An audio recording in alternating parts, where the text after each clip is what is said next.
Welcome to Vintage Helena, a series of profiles of individuals who have made many good things happen in our community and the state of Montana. This is a profile of Lawrence K. Pettit. Most of us know him as just Larry. Larry has had a fascinating and distinguished career in politics and higher education. In fact, in 1972, Larry was named Montana's first Commissioner of Higher Education. He had a whirlwind career in many states. And if you read his book, his memoir, If You Live by the Sword, you'll know just what I mean.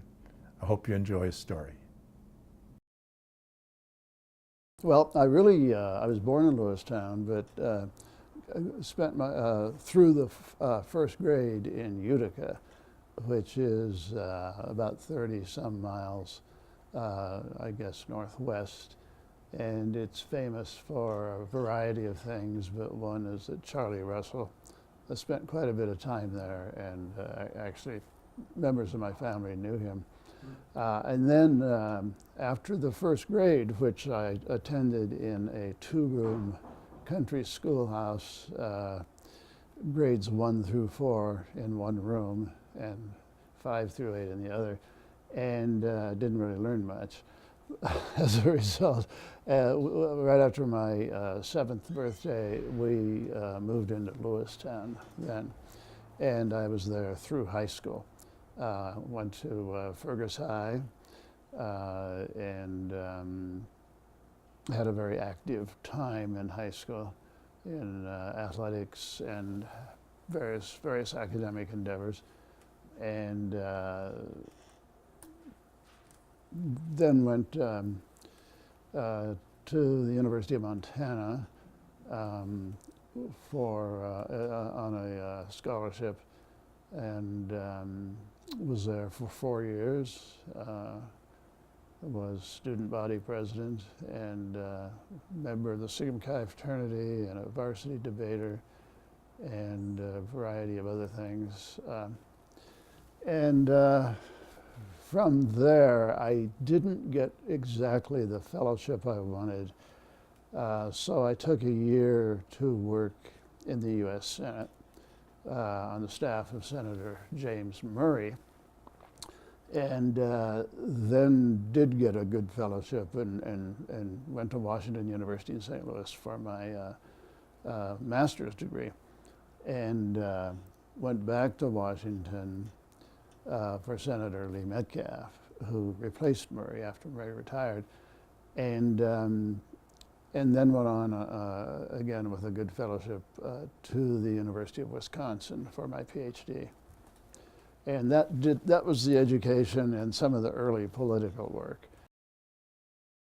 I started being interested in politics at a very young age, and in high school, in my senior year, I was even on Mike Mansfield's list to get the congressional record every day in the mail, and I would sit there and I'd read the verbatim, debates that they did in those days. I guess they still do it, but probably it's all digitalized now. But yeah, I was, and I would go to political rallies and take friends with me who would kind of be bewildered, why are we here, what's going on? And I remember being active in Mansfield's, in 72, I was a sophomore in high school, and I remember being active in Mansfield's campaign and also for Adlai Stevenson, and then who was a one of my idols because I thought he was so articulate and intelligent and on the right side of things. I sort of born a Democrat, I guess.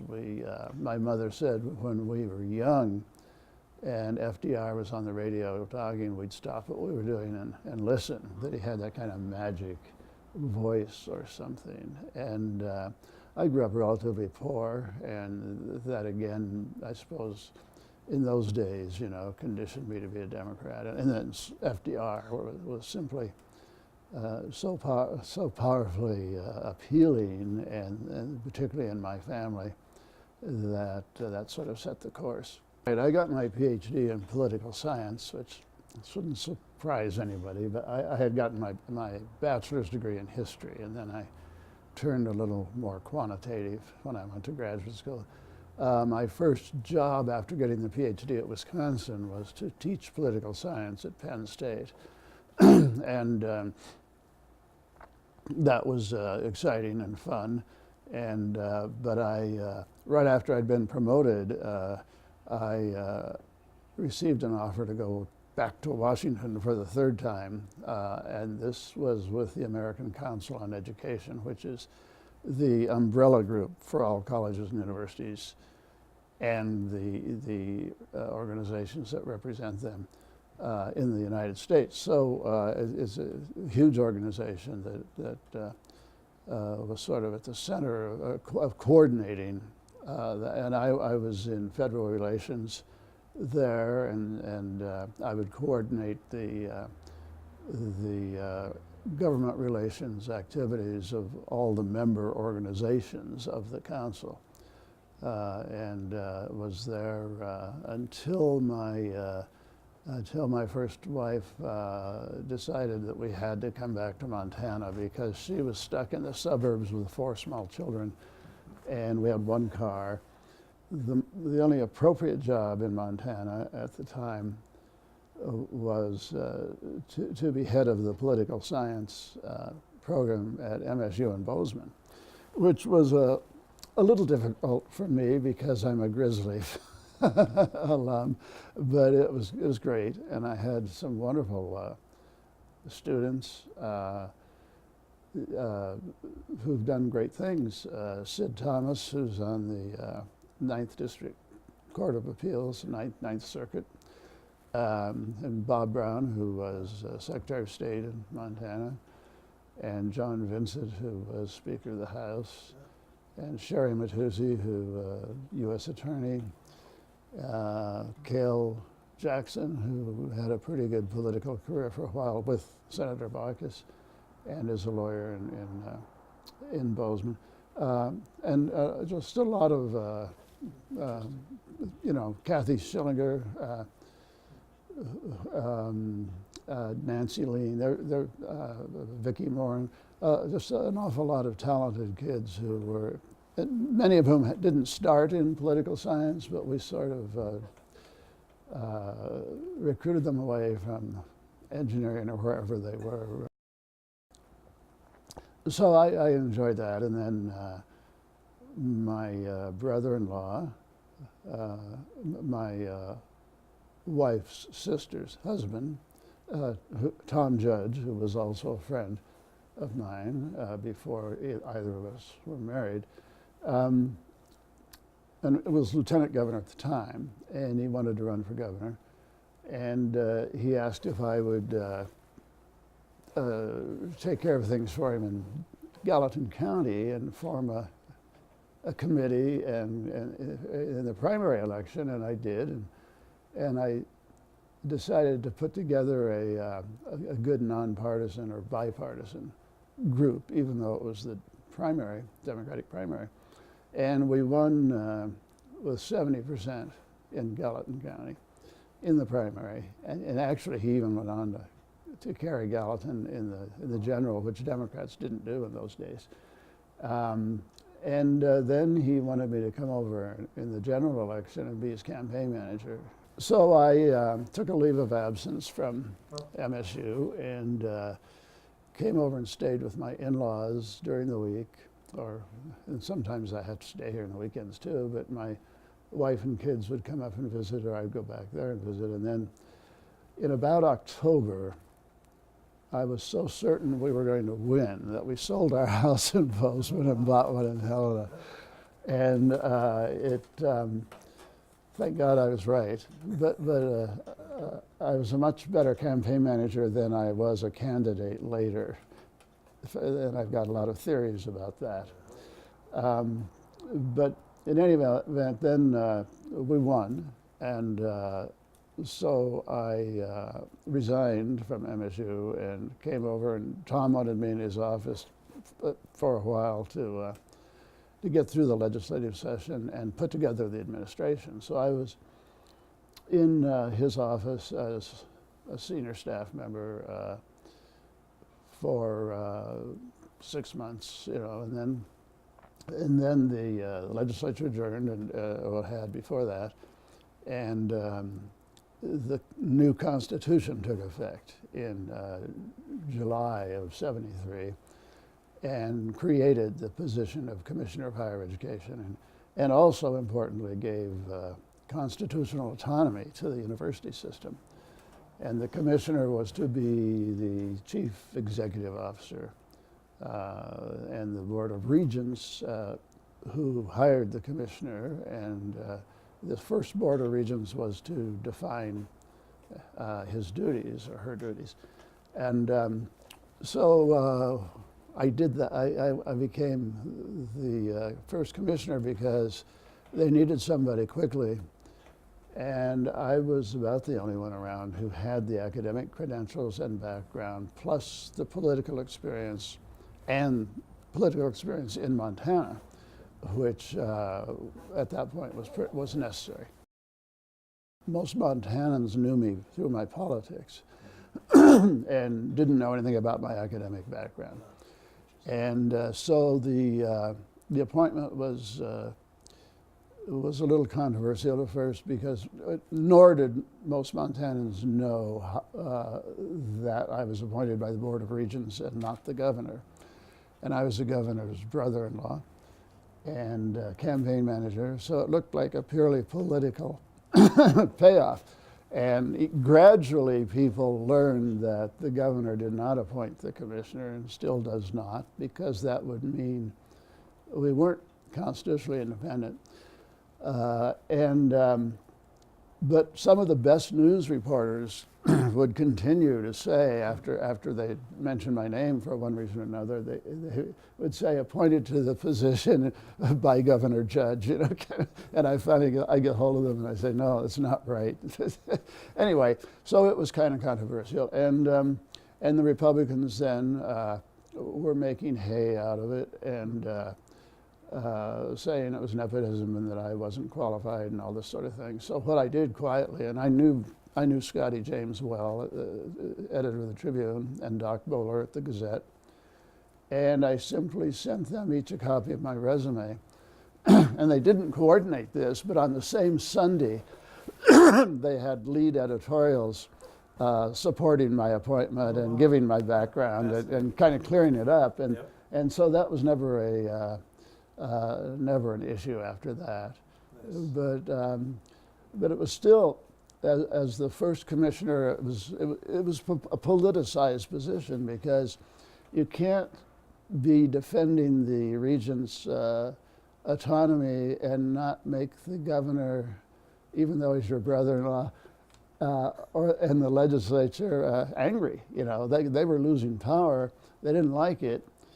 And the legislature tried not the legislature as a whole, but the Joint Committee on Higher Education Appropriations. They called it the Joint Finance Committee on Higher Ed or something. They would try everything to get around that. So I came in and I said, okay, I'm going to be the first guy in this job, and these are the first regents under the reorganization. And Ted James was chairman of the regents, a lawyer from Great Falls who'd been lieutenant governor, and had always been a Republican. We're going to make the precedents that are going to make a difference, and we can't afford to give away that independence right off the bat, because they'll never get it back in the future. So implementing that new constitutional independence and still having to get money out of the governor and the legislature was one challenge. Another challenge was implementing the new level of executive authority over the campuses, because prior to that there was simply an executive secretary to the board, kind of a clerical position. I mean, not to demean it. I mean, it was an important position, but it was not one of the line authority. And the campuses many people on the campuses didn't like it, and even more than that, newspapers in some of the campus communities were really awful about it. And the greatest resistance came from my alma mater, as you'd imagine, in Missoula. And we had some problems there. But then the third major challenge, and one that I was aware of really sensitive to, was defining the position and the credentials that one would look for. And I wanted it to be a position of higher education leadership, not a political position and not a clerical position. And we had some some fights over that. The final one was between me and President Bowers, whom we had appointed, but he had to represent his constituency at Missoula, over a few key sentences in the job description of the commissioner. And we won and sort of set that to rest. But the faculty senates in Bozeman, Missoula had got together and opposed that, but they were, as usual, too late. It was the regents had already made the decision by the time they got their resolution passed and forwarded to us. It had all the impact of a snowflake hitting the Missouri River or something. But anyway, that was the third thing that I thought that was going to be important when I went into the job, and because of my own background, it was hard for me as someone who'd been so involved in politics, and was known in Montana for that and not for my academic profile. It was hard for me to be credible when I was describing what the commissioner ought to be, and my view still is that the commissioner should be a higher education leader with some political skills, but you should, when the board needed a new commissioner, they should look in the same national pool that they'd look for the presidents at Missoula and Bozeman. Now that hasn't always been the case, but there were two commissioners following after me who I thought were what I would have chosen. One was Irving Dayton, and the other was Sheila Stearns, and they both, I think, interpreted the job more or less as I did. Now some of the others during that period after I left were perfectly willing to just be executive secretary, de facto. People approach jobs like that in two different ways. One is the way I did, and I bloodied my head a lot, but I take risks and I try to move ahead, a mile at a time. And then the other approach, keep your head down and don't make anybody angry and just hang on to the job for as long as you can. But then if you have any progress at all, it's inch by inch. Because nobody notices, so they can't get angry with you. But there are things about that kind of job where, we used to joke at national meetings that these are jobs where you get fired for doing your job rather than not doing it. And you got to decide what you're going to do. Then I foolishly ran for Congress in 1980. And lost the primary, fortunately, because I'd really still be paying for it had I not. And then I went to Texas as the chief academic officer for the statewide coordinating board, and spent a couple of years there redoing all the role and scope statements and reviewing all the doctoral programs. And then an opportunity came up to get back, out of coordination and back into the academic administration itself. And I was chancellor of what then was called the University System of South Texas, and it was largely Hispanic enrollment in the various universities, and a really great experience for me. A lot of funny experiences too, but it really good experience and good for my resume, and a place where I felt I could really make an impact, and I think I did. One thing I did was on my way out, after I accepted another job, I sort of blew the place wide open by making the case that there had been systematic discrimination over the years against this Mexican-American part of the state and the Mexican and their universities. And I had all the data to show that. And then the Mexican-American interest groups like LULAC and MALDEF picked up on it. And as I was leaving, after I'd gotten all kinds of headlines around the state for doing this, and upsetting the apple cart, as I was leaving, then they brought suits against the state. And the result was a lot more money going into the South Texas universities and the establishment of doctoral programs and more professional programs. And then the final thing was that my 3 universities in that system became part of the Texas A&M system, and another Mexican-American, largely Mexican-American university, Pan-American, became part of the University of Texas system, which gave them access to constitutional funds that they didn't otherwise have, and also to better appropriations. And so I think it was a good thing to do, even though I became unpopular with in some quarters. But I made the argument that our country, mostly through litigation, has begun to rectify the inequalities for the historically black institutions. So why don't we do it for the historically Hispanic institutions too? And then I went to Southern Illinois University as president. The title was chancellor at that time, but it's been changed to president since. And was there about 5 or 6 years. Got eased out of there because my candidate for governor lost. My second wife and I had been remarried in the interim back in the 70s.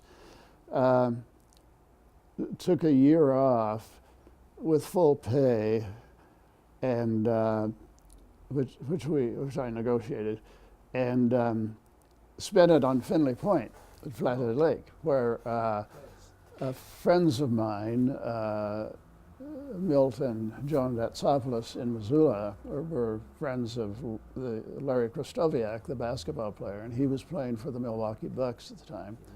He had this beautiful house on Finley Point, and they arranged for us to rent that during the basketball season. Oh, wow. So we had a great time up there. Oh, yeah. And then the Bucks didn't make the playoff, and Larry was coming home earlier than expected. So we went down to Missoula and bought a townhouse that was going to be our vacation home and was going to be our retirement home. And in the interim, I got offered the presidency in Pennsylvania at Indiana University of Pennsylvania, and I accepted that, and I spent 11 years as president there, which I loved. And but as always is the case with me, it was controversial too, you know. I can't avoid that.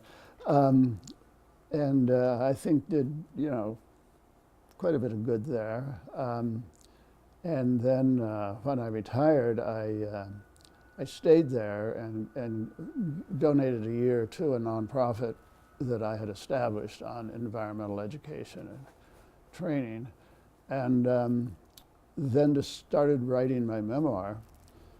And earlier in my career, I had published 3 political science they were not textbooks. They were the kind of books you assign, as collateral reading in an upper division course.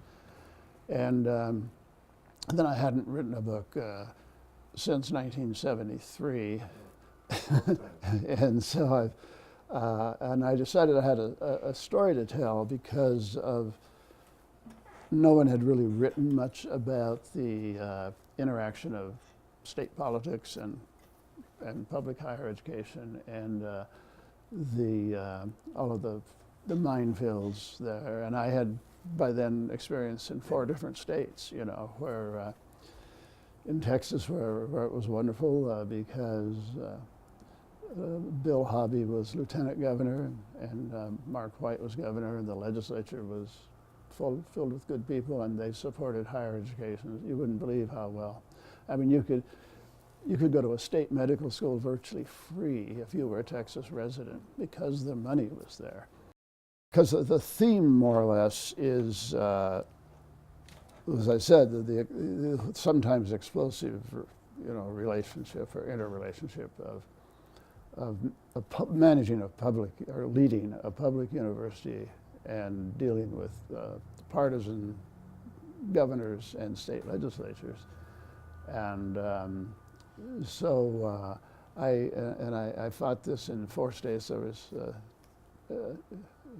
Montana, obviously, and then Texas, as I just described, and then Illinois, where when it's your turn to bat, they throw at your head, but you kind of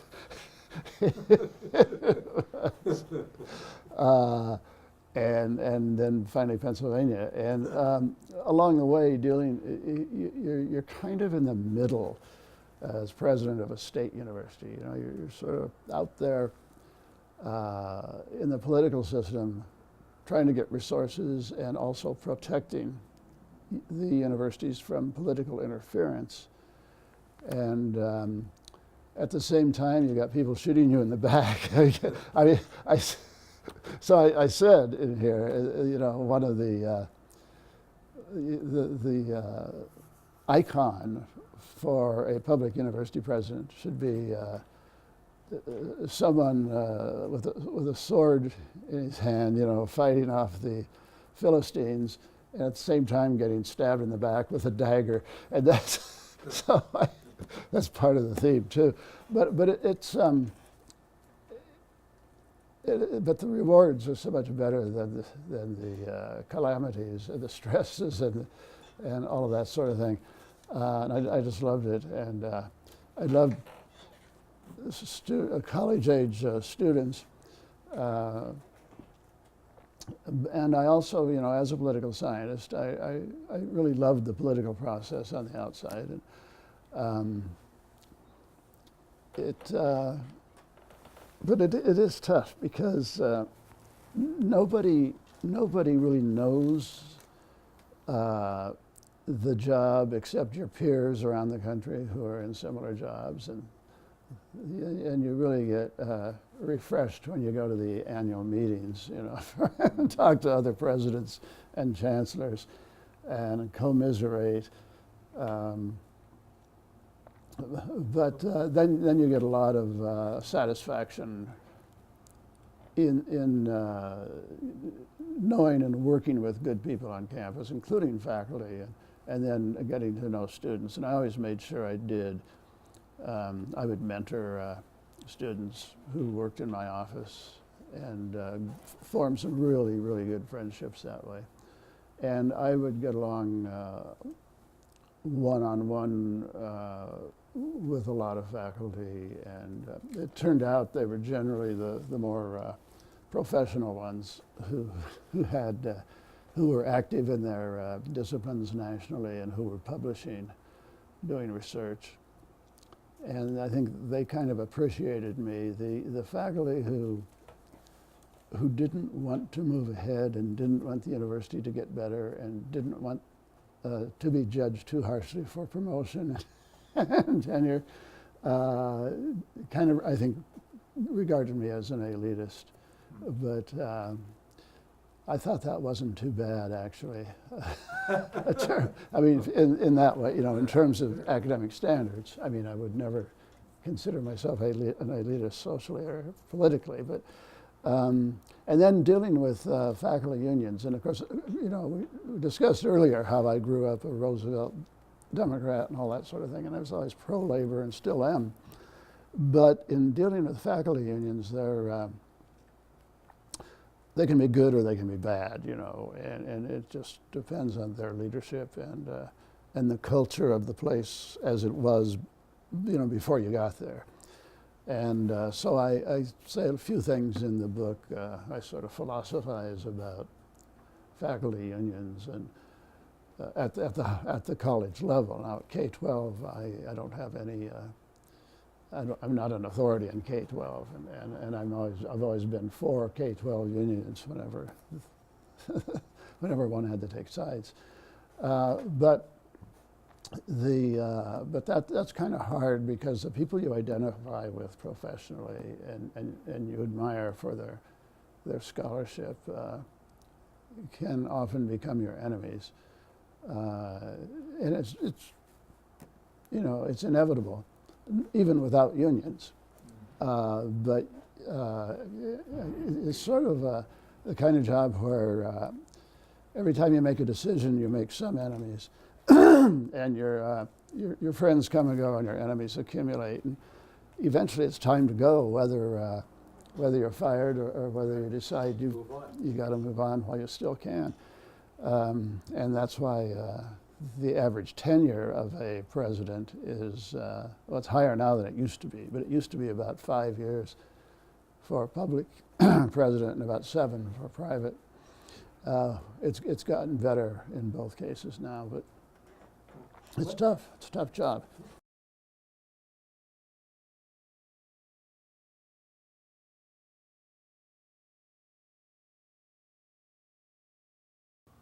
Thank you for watching Vintage Helena. We hope you enjoyed this segment. If you'd like to suggest someone to be profiled by Vintage Helena, please contact us at HCTV. You can also contact us at Helena Civic Television if you'd like to make a donation to the Vintage Helena program.